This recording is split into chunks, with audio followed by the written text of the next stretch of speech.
I woke up on a cold metal surface, the chill seeping through the thin fabric covering my body.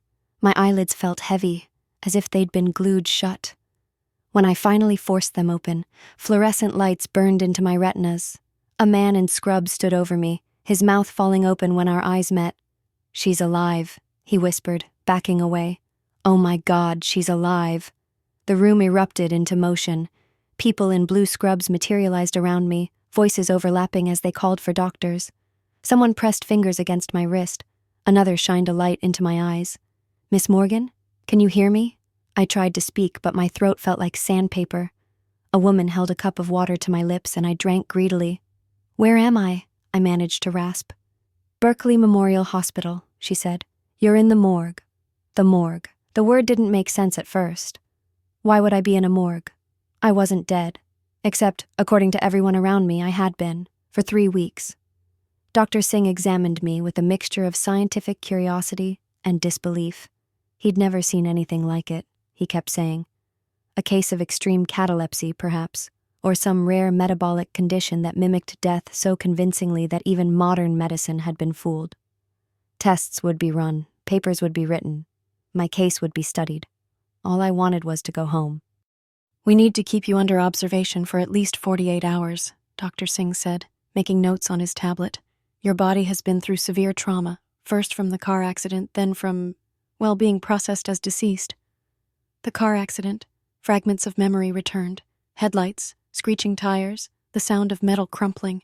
I'd been driving home from work. It had been raining. "My husband," I said. "Eli. Has anyone called Eli?" A nurse exchanged glances with Dr. Singh. "We'll contact your next of kin," she assured me. The 2 days of observation passed in a blur of blood draws, neurological tests, and visits from specialists. News of my resurrection traveled through the hospital staff in hushed whispers. Nurses came to my room with transparent excuses just to get a look at me. No one came to visit. No Eli, no family, no friends. When they finally discharged me, a hospital administrator handed me a plastic bag containing the contents of my pockets from the night of the accident: my wallet, phone, battery dead, and car keys to a vehicle that had probably been totaled. "Your clothes were disposed of," she said apologetically. "Standard procedure." I changed into the generic sweats and t-shirt provided by the hospital social services department. My phone remained dead. I'd need a charger. With nowhere else to go, I took a taxi to our apartment building in Berkeley. The manager's face went white when he saw me standing in the office doorway. "Miss Morgan," his voice quavered, "we were told that you had died." "Yeah, there was a mistake." I pulled out my keys. "I'm going up to my apartment." He stood up quickly. "Wait, you can't. Your husband, The manager tugged at his collar. "He terminated the lease last week. The apartment's been cleared out." "Cleared out?" "All your belongings were removed. We're prepping it for new tenants." He wouldn't meet my eyes. "Your name was taken off all the accounts. Legally, you were dead."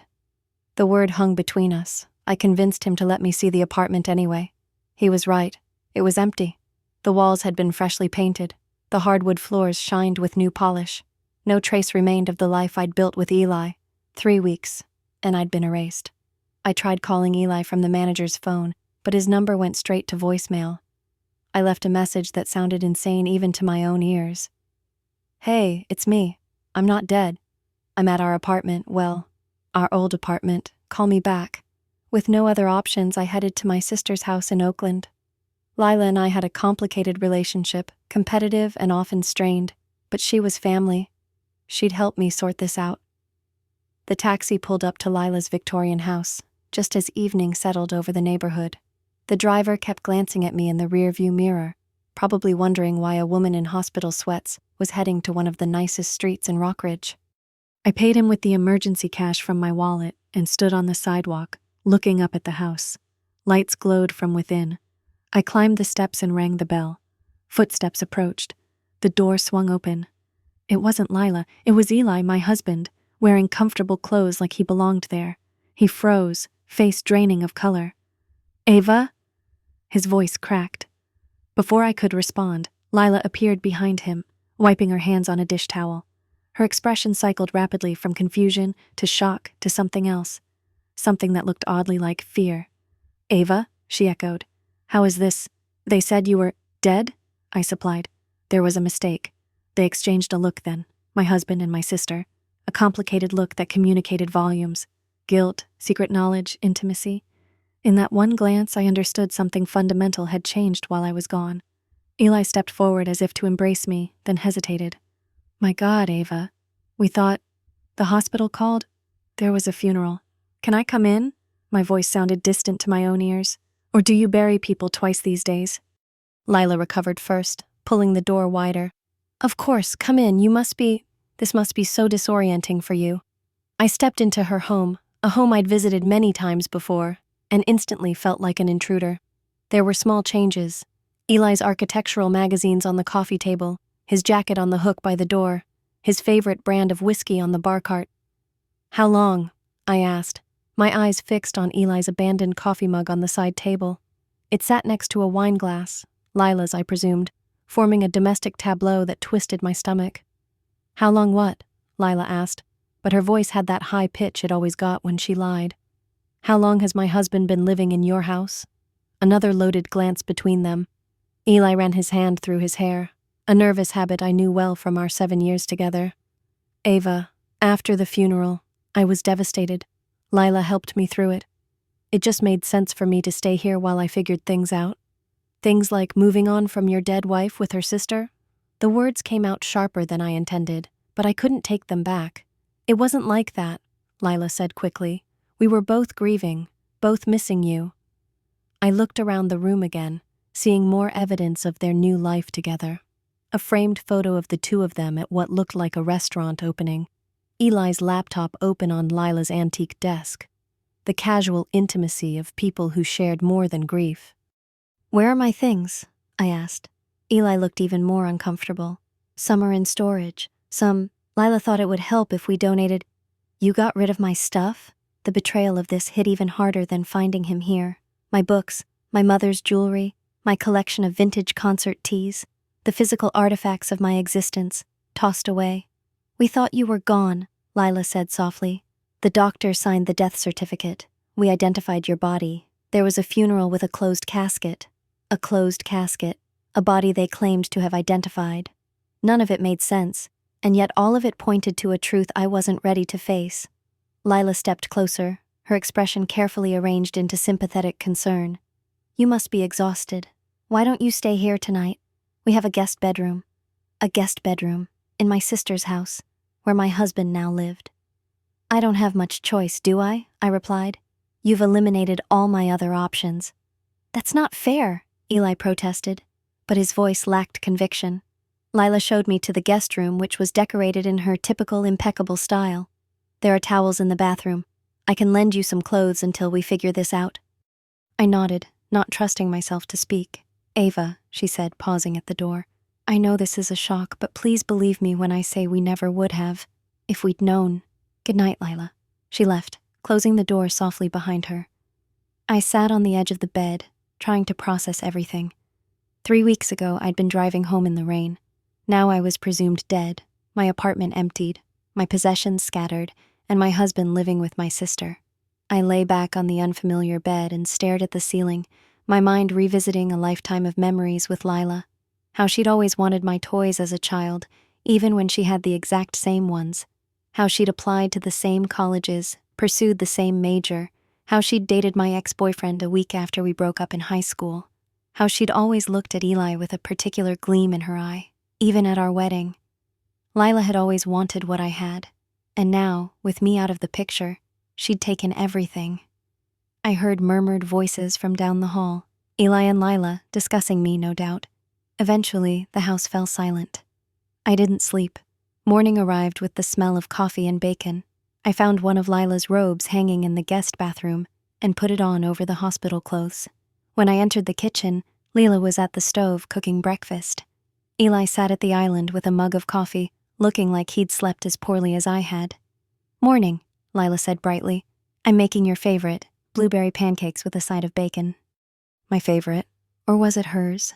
Sometimes even I couldn't remember which preferences were genuinely mine and which were ones Lila had adopted over the years. Thanks, I said, accepting the coffee she offered. I took a seat across from Eli, who could barely meet my eyes. I called Dr. Singh this morning, Lila continued, flipping a pancake with practiced ease. He says your case is unprecedented. They're still running tests on your blood work. How very thoughtful of you, I said, watching her movements. Something about her demeanor struck me as rehearsed, as if she was playing the role of concerned sister while inside she was calculating. I decided to cut through the performance. Did you fake my death, Lila? The spatula clattered against the stove. She turned to face me, her laughter too high-pitched, her denial coming too quickly. What? Ava, how could you even think that? I identified your body. I planned your funeral. I've been helping Eli cope with losing you. Very helpful, I remarked, glancing at Eli, who looked ill. Ava, he said, you were pronounced dead by a doctor. We both saw you. In a closed casket, I pointed out. Convenient that. Because of the damage from the accident, Lila explained, her hands trembling slightly as she returned to the stove. The funeral director recommended it.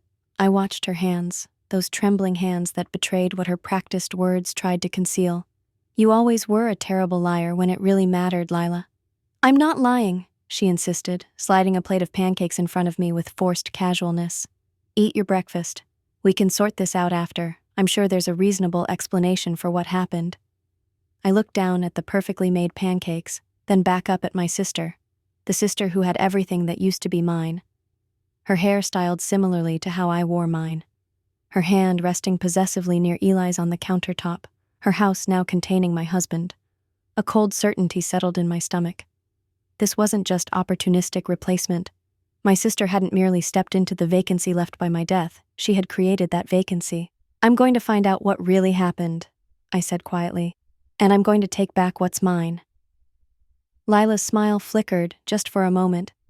Of course, Ava. We both want to know the truth. But her eyes said something else entirely. They said, I've won. They said, you're too late. They said, you can't prove anything. I picked up my fork and began to eat, one thing at a time. First, I needed strength. Then I needed answers. And finally, I needed justice. Because if there's one thing worse than being declared dead, it's discovering that your own sister might have been the one holding the pen on your death certificate. I left the house while Lila and Eli were still dancing around each other in the kitchen. The streets were quiet as I walked toward the bus stop, my mind racing with questions that needed answers. I still wore the hospital sweats with a jacket Lila had reluctantly lent me. My first stop had to be Berkeley Memorial. I needed to understand what had actually happened to me. The hospital corridors felt different in daylight. I approached the records department and requested my file. ID, please, said the administrator, not looking up from her computer. I slid my driver's license across the counter. It's Morgan, Ava Morgan. She typed my name, then frowned at her screen. Morgan, from when? 3 weeks ago. Car accident. The woman's eyes widened slightly as she looked at me, then back at her screen. But this says, I know what it says, I cut in. That's why I need to see the file. After several phone calls and a visit from an anxious-looking administrator, I was finally given access to my records in a small consultation room. The clinical language detailed my injuries: concussion, 3 cracked ribs, lacerations to my face and arms, bruised sternum. Serious, but nothing remotely fatal. The death certificate was signed by Dr. Vikram Patel. I wrote down his name. What caught my attention was the transport note. I'd been brought in by paramedics Miguel Reyes and Tanya Winters. The report mentioned patient unresponsive but vital signs stable. That didn't sound like someone about to be declared dead. I asked the administrator for contact information for the paramedics who brought me in. She refused, citing privacy policies. Fine, I said. Then I want to file a formal complaint about wrongful death declaration. 20 minutes later, I walked out with a slip of paper containing Miguel Reyes's work schedule at the County Emergency Services. The Blue Star Diner sat across from the County Emergency Services building. I took a booth near the window and ordered coffee, watching the entrance for the man whose photo I'd pulled up on the hospital directory. At noon exactly, a stocky man with close-cropped black hair walked out. I recognized him instantly. I texted the number I'd been given. Mr. Reyes, this is Ava Morgan. I was transported by you 3 weeks ago after a car accident. I'm at Blue Star Diner across the street. Could I talk to you for 10 minutes? It's important. He looked at his phone, then up at the diner, scanning the windows. When he spotted me, his eyes widened. He walked across the street and entered the restaurant. Miss Morgan? He approached my table, looking at me like I was a ghost.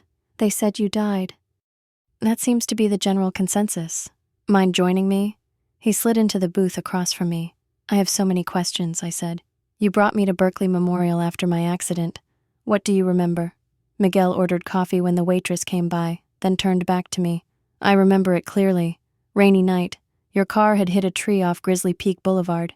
You were unconscious but stable, breathing, pulse regular, pupils responsive. Nothing that suggested you wouldn't pull through. Was anyone else at the scene when you arrived? He nodded slowly. A woman was already there. Said she was your sister. She was pretty shaken up. I felt a cold weight settle in my stomach. My sister was at the accident scene? Yeah, said she'd been driving behind you and saw you go off the road. But that's impossible, I said. Lila would have had no reason to be on that road. I was coming home from work. She lives in the opposite direction. Miguel shrugged. That's what she told us. She followed the ambulance to the hospital. Actually seemed really concerned. Did you see her talking to anyone at the hospital? A doctor named Patel, maybe? He thought for a moment. Can't say for sure. She was talking to several staff members, but something did strike me as odd. What? She had your purse with her, said she'd grabbed it from the car, but normally we'd secure personal effects ourselves. I remember thinking it was a bit strange she'd been rummaging through your wrecked car before emergency services arrived. I sipped my coffee, trying to keep my hands steady. And the last you saw me, I was alive and stable? Absolutely. I even checked on you the next day. The nurses said you were in a coma, but your vitals were strong. He leaned forward. Then 2 days later, word went around you'd died. I was shocked. Your injuries weren't life-threatening. Do you think someone could have interfered with my treatment? Miguel looked uncomfortable. I don't like to throw accusations around, but he dropped his voice.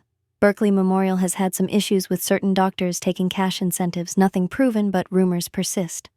Like Dr. Patel? He nodded slightly. I couldn't say officially, but if I were investigating, he'd be my first stop. I thanked Miguel and paid for our coffees. Before leaving, he wrote his number on a napkin. If you need anything else, call me. Whatever happened to you wasn't right. When I returned to Lila's house, it was empty. A note on the counter said she was at work and Eli was at his architecture firm. Perfect.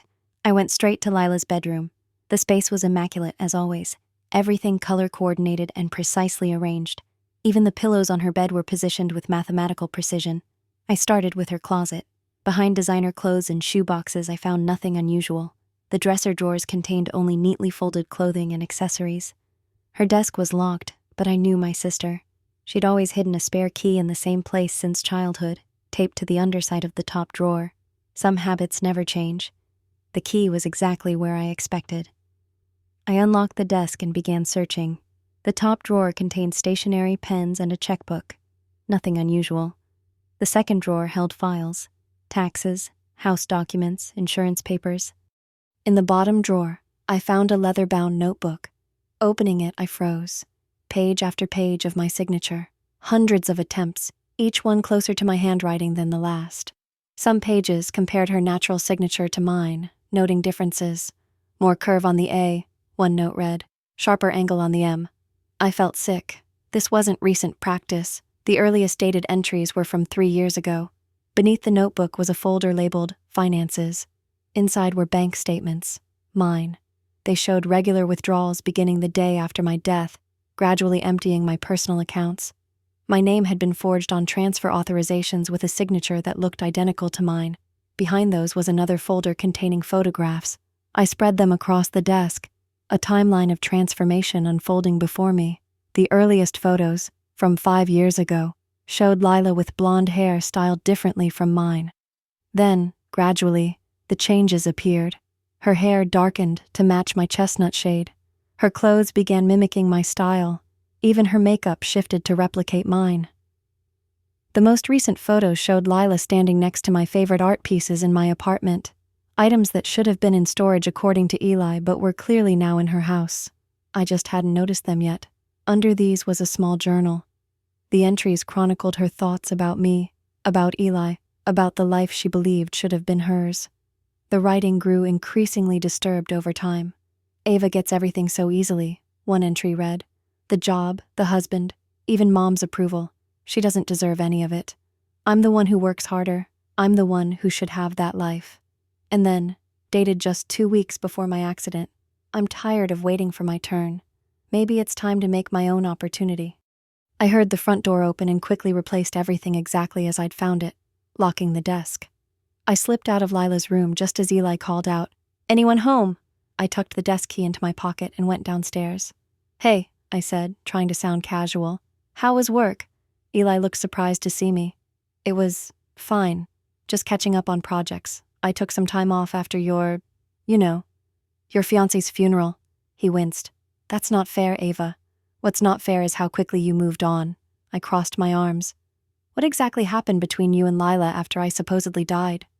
Eli sank onto the couch, running his hand through his hair. "It wasn't planned.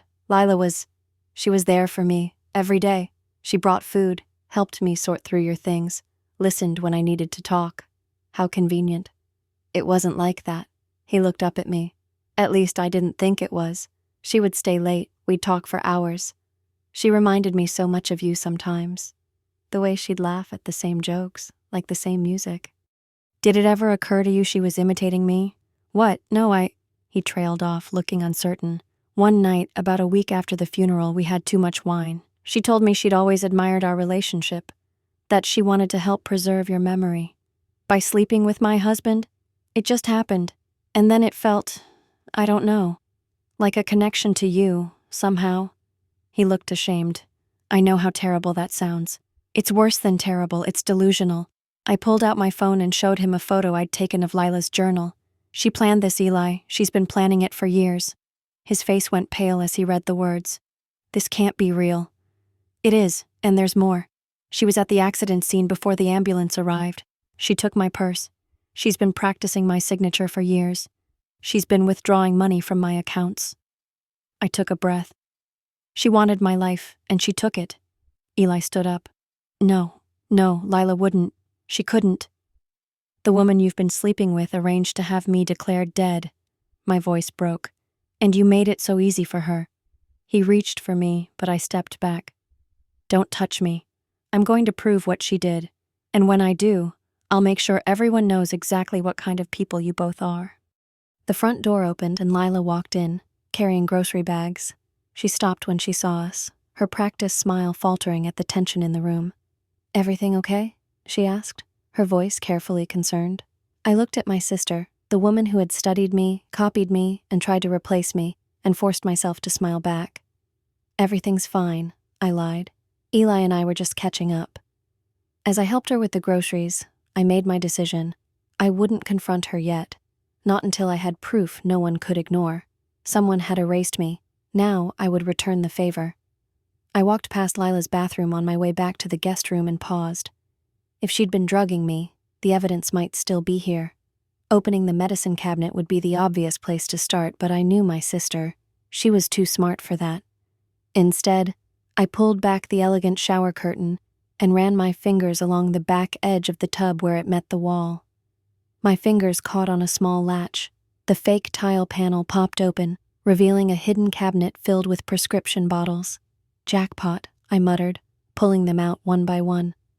3 orange bottles of Rohypnol, 2 of propofol, another containing a powerful sedative typically used for surgical procedures, all prescribed to Linda Morris, the name Lila used whenever she needed to fly under the radar.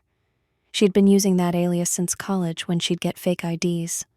I snapped photos of everything with my phone, then carefully replaced the bottles exactly as I'd found them.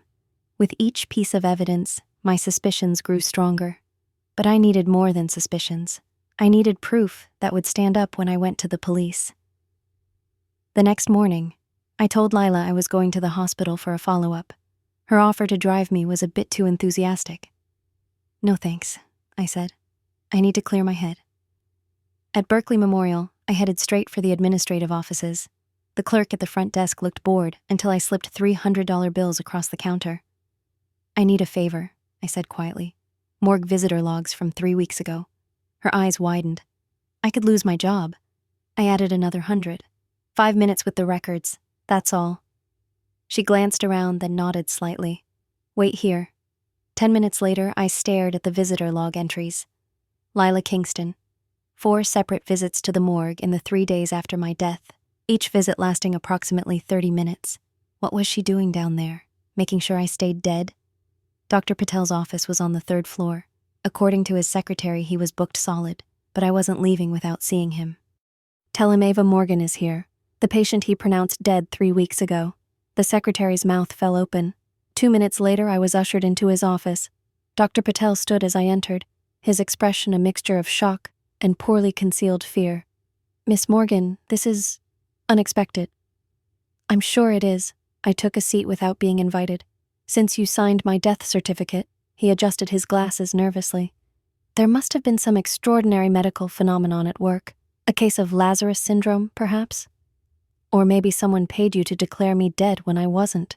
His face paled. That's a serious accusation. Let's not waste time, Dr. Patel. I know Lila bribed you. What I don't know is how much it cost to erase my existence. I don't know what you're. The paramedic who brought me in said I was stable. The morgue logs show my sister visited 4 times after you pronounced me dead. What was she checking on, doctor? Making sure I was still under whatever you gave me? He sank into his chair, shoulders slumping. $20,000. What? That's what she paid me, $20,000. I was behind on my mortgage. My wife needed surgery. His voice cracked. Your sister approached me right after you were admitted. Said she knew about my financial troubles. How? She'd researched me. Knew I was vulnerable. Said all I had to do was declare you dead from complications, and she'd take care of the rest. He couldn't meet my eyes. I didn't think anyone would be hurt. She said it was for insurance money. So you falsified my death certificate for cash. My voice was ice.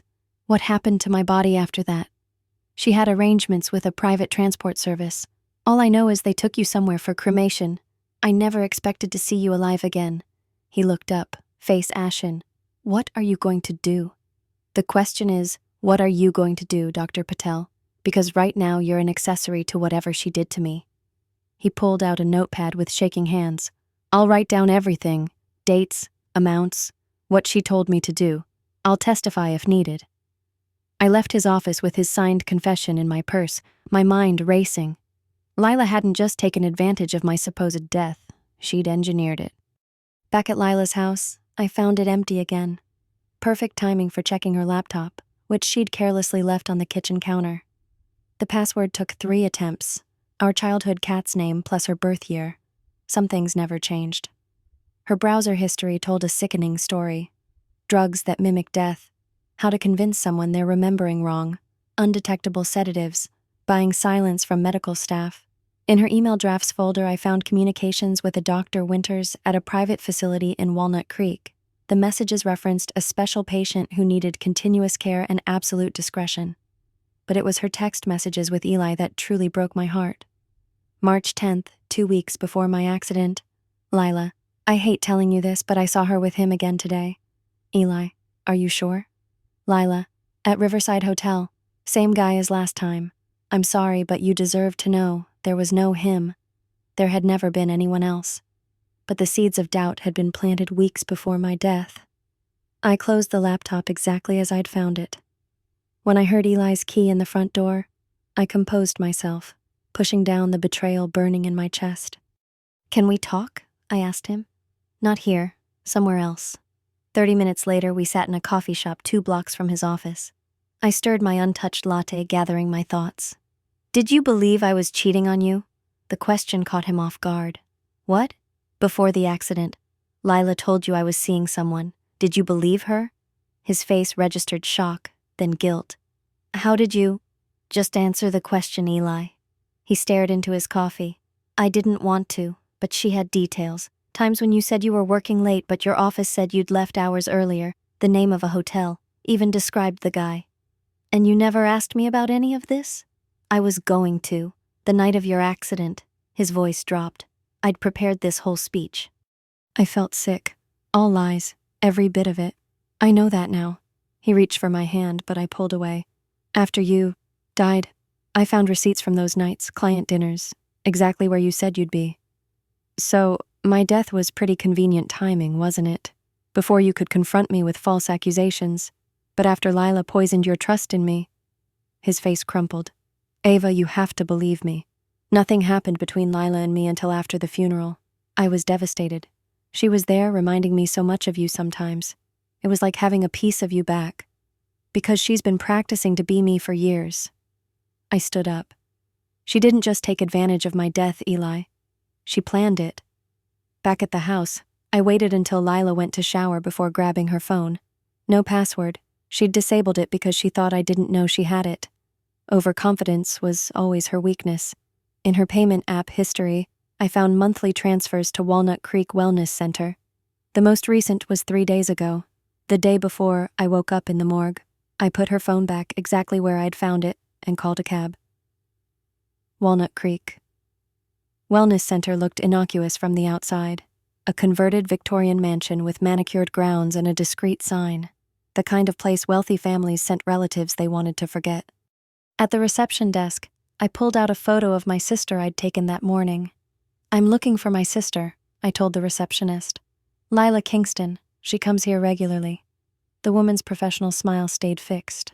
"I'm sorry, but we don't disclose patient information." "I'm not asking about a patient.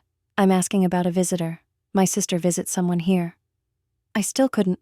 "Fine. Then I'd like to speak to nurse." I pretended to check my phone. "Nora Winters. She knows my sister." The receptionist hesitated, then picked up her phone. 10 minutes later, a woman in her early 40s with auburn hair approached. Her name tag read N. Winters, RN. "You wanted to see me?" she asked.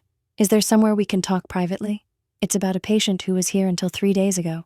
Her professional expression didn't waver, but something flickered in her eyes. "We can use the garden." Once we were seated on a bench surrounded by roses, I showed her my driver's license. "My name is Ava Morgan. I believe I was kept here against my will until 3 days ago." The color drained from Nurse Winters's face. "That's impossible. That patient was in a medically induced coma, kept sedated on orders from my sister who was paying for my care." Her hands trembled slightly. "How are you even functioning, the medication levels?" "I've always had an unusually high tolerance for sedatives. My college roommate was a pharmacy student. We figured it out after my wisdom tooth surgery. The dosage that should have kept me under for hours wore off in 90 minutes. Nurse Winters looked around nervously. "I could lose my license just talking to you." "You could face criminal charges for keeping me drugged, unless you help me now." She studied my face. "You were brought in as Linda Morris. The paperwork said you had a psychotic break and needed sedation while arrangements were made for long-term care. Your sister, who called herself your cousin, visited every few days, always insisting on privacy during her visits." "What happened 3 days ago?"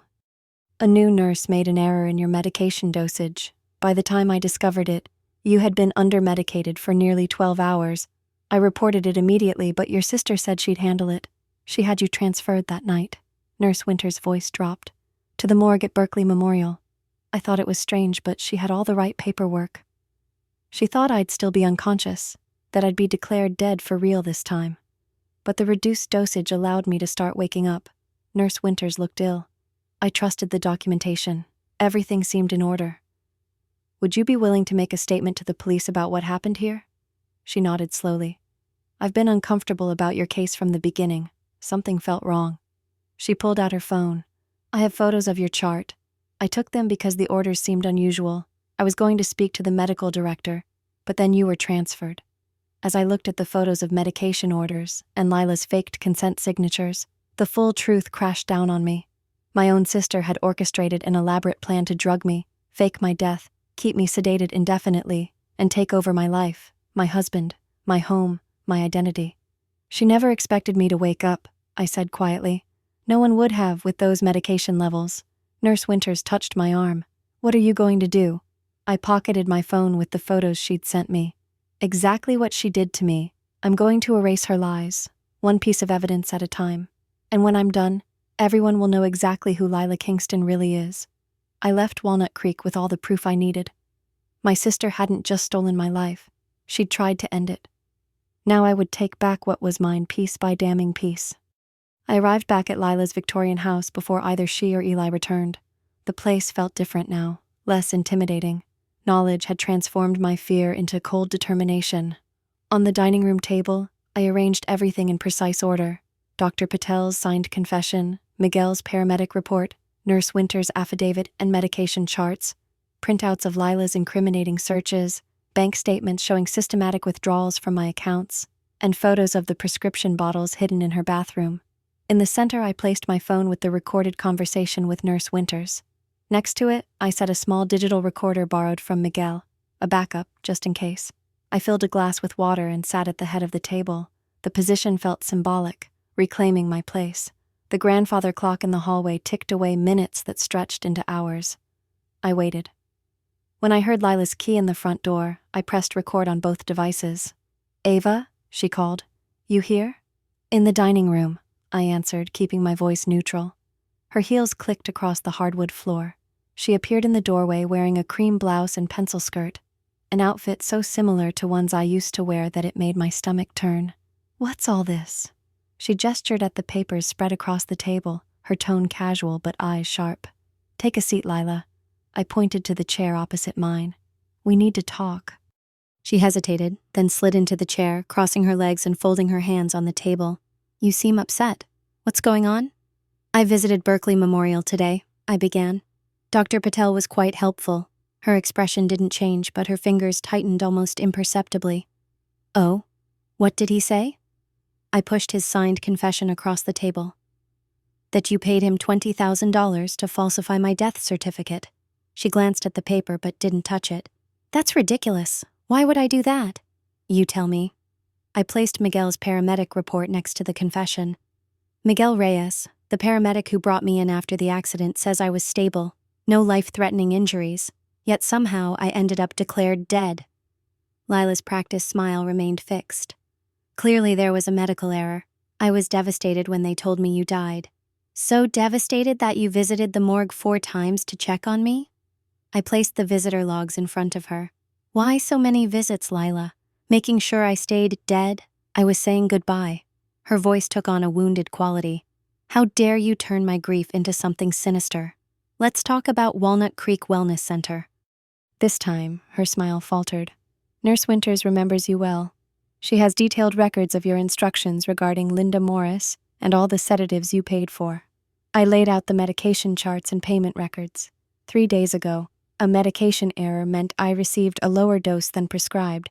That's why I woke up in the morgue, isn't it? You thought I was still sedated when you had me transported there. These documents prove nothing. Her voice had hardened. Anyone could have created them. I nodded as if considering this. "You're right. Documentation can be falsified. That's why I recorded my conversations." I tapped my phone.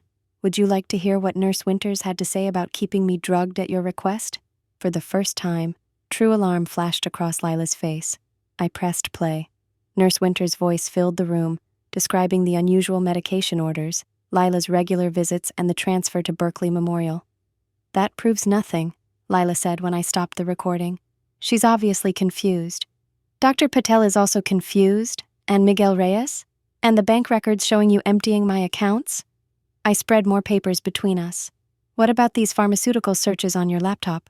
Or the hidden prescription bottles in your bathroom?"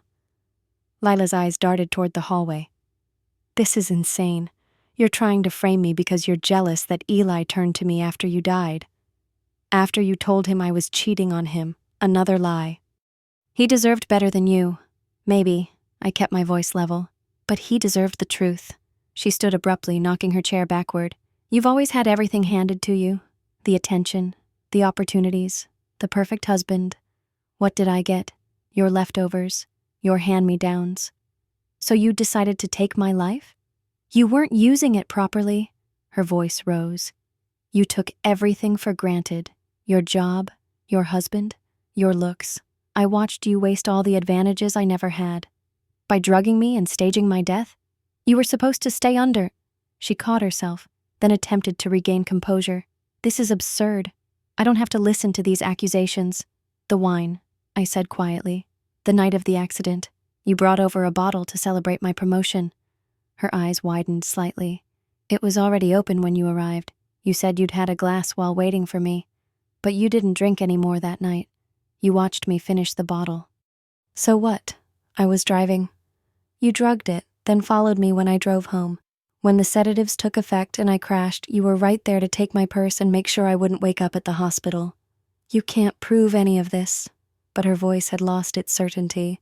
"The question is, Why go to such elaborate lengths? Why not just kill me outright? Something dark passed behind her eyes. Because Eli needed to pick me. He needed to choose me, not just end up with me because you were gone. He needed to see me as the better option. While I was drugged in a private facility, unable to defend myself. You think you're so perfect. Bitterness dripped from each word. Everyone's favorite. Mom's star child, Dad's little angel, the office golden girl, Eli's beloved wife. What about me? When was it ever my turn? So you decided to take your turn by force. I decided to correct a mistake.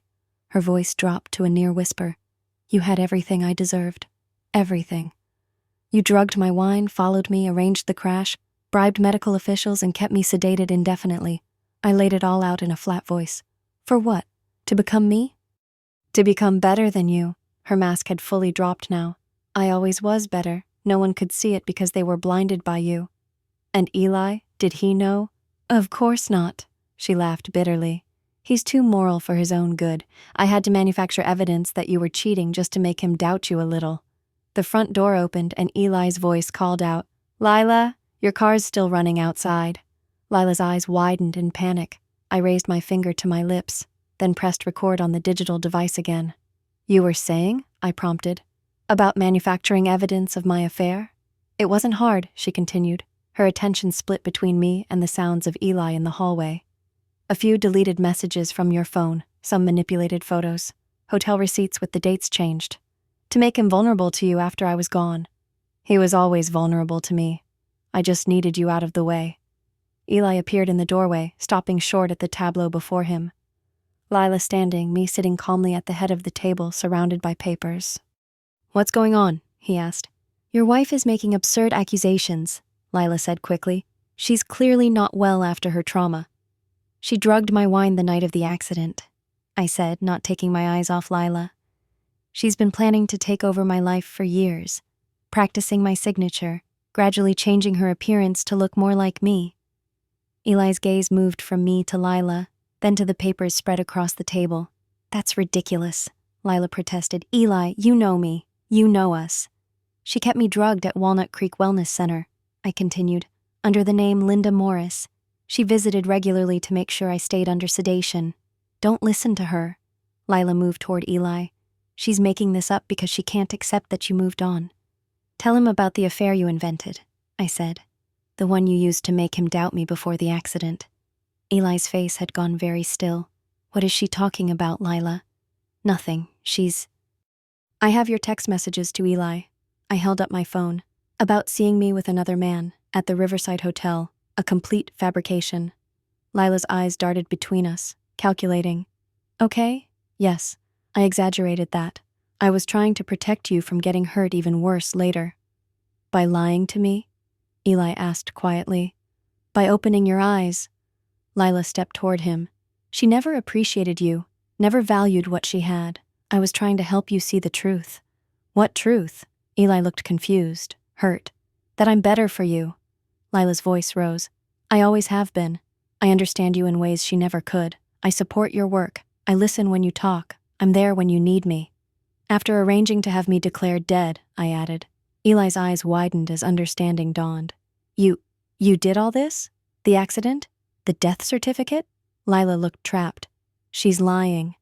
I have signed testimonies from Dr. Patel, Miguel Reyes, and Nurse Winters, I said, plus evidence of the drugs she used, which are still hidden in her bathroom. Eli, listen to me.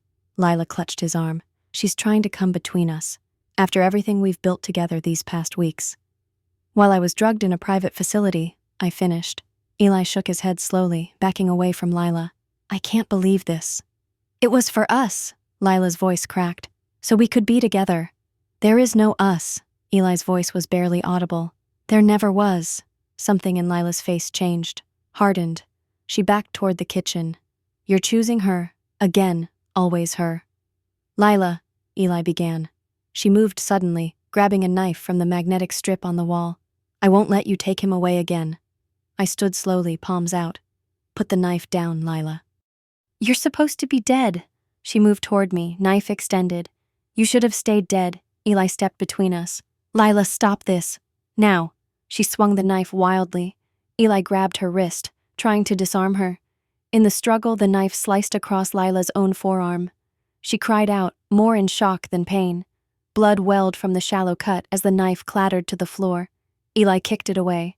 "It's over, Lila," I said, picking up my phone. 20 minutes later, police officers led Lila out in handcuffs. She'd said nothing since they arrived, just stared at me with naked hatred as blood from her cut stained the gauze an officer had wrapped around her arm. In the aftermath, Eli and I stood alone in the dining room. He reached for my hand. "Ava, I'm so sorry. I never suspected." I pulled away. "Don't. I thought you were dead. I was grieving." "You believed I was cheating on you based on nothing but her word." My voice stayed steady. "You never even asked me about it." "I was going to, but then the accident happened." "An accident she arranged after poisoning you against me." I gathered the evidence into a folder. "I understand you were manipulated, Eli, but that doesn't change what happened. We can work through this. Start over." His eyes pleaded with me. "Now that we know the truth." I shook my head. "The truth is that when tested, you didn't trust me. You didn't fight for us. You moved on with my sister within days of my funeral." "That's not fair." "Maybe not." I slipped the folder into my bag. "But it's how I feel." I walked to the door, then turned back. "I'm going to a lawyer to legally reclaim my identity. Don't try to contact me." "Where will you go?" His voice was small. "That's no longer your concern." I walked out of the Victorian house, past the police cars with their flashing lights, past curious neighbors gathering on sidewalks.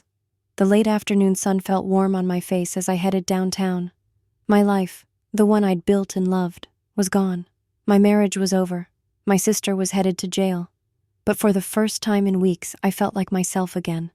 I would rebuild, on my terms, with no one's shadow hanging over me. The lawyer's office was 6 blocks away.